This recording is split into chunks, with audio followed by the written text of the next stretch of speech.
شب آرام است، ستاره ها بدارند نامی تو در بادها میماند، اما راهی تو دیگر است. در سازیلی آرزوها نشستم، از پسی یادت تنها گذشتم.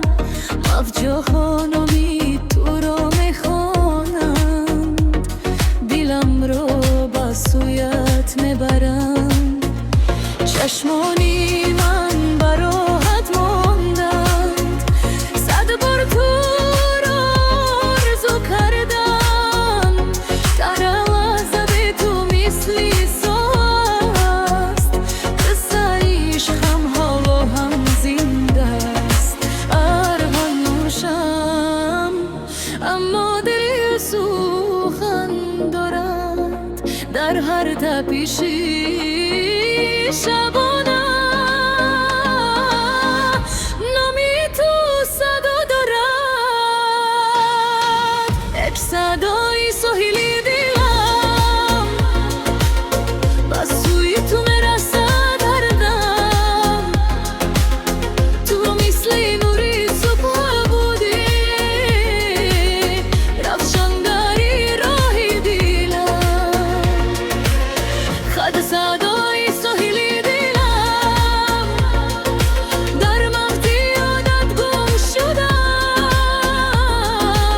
خط تا در دور باشیم درست، من با عشقت زنده.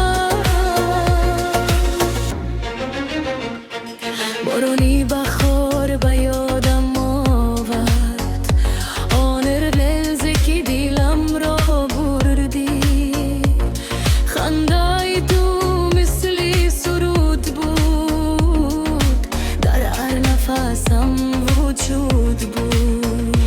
اکنون تنها شمال میماند، از عشقی و قصه میخوانند. من حالا هم به تو باور دارم، در آرزوها تو را میابم.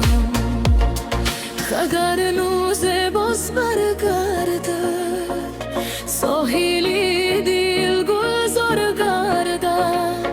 تمامی ها دور میشوند،